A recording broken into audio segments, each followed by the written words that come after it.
Fighting for your vote. Federal politicians squaring up tonight for the first and only English debate of this election.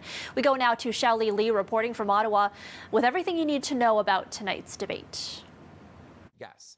It doesn't get any higher stakes than this as federal leaders pitch competing visions of Canada's future in this, the only English language leaders debate of the federal election. We should be leaders for our values, sir.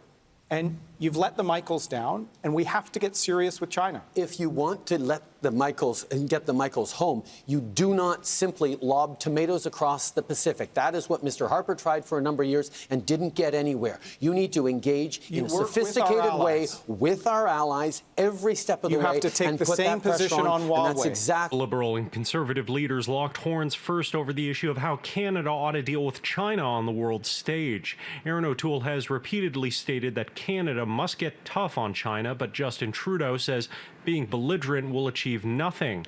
However, the Bloc Québécois leader was blunt, saying Canada is arguing from a position of hypocrisy internationally. Throwing tomatoes might not be the solution, but I would submit humbly that doing nothing might not be the solution either.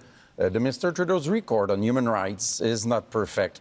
We might name the two Michaels, we might name Uyghur in Xinjiang, we might name Taiwan, Hong Kong, we might name Catalonia and Mr. Puigdemont, we might name the worst of all, Mr. Blanc, Raif Badawi being still held in Saudi Arabia because Canada wants to sell weapons and military supply to Saudi Arabia. Justin Trudeau was not able to find much room to maneuver on the night. During a question on protecting Indigenous women and girls, the NDP leader blasted Trudeau for making gestures but not taking action. The calls to justice are out there, and you haven't acted on them. And I meant it when I said you can't take a knee one day if you're going to take Indigenous kids to court the next. That's not leadership. Mr. Singh, that's you not going to make love things that better. line about taking Indigenous kids to court. You It's are. actually not true. We have Trudeau, committed to compensating those kids who went through that. Listen, and what's seriously, more you can't than say that, this is important, Mr. No, you Singh. can't say you're not When taking them you to court talk when you're about- taking them to court. when you- This was the national English language debate debut for Green leader Annamie Paul.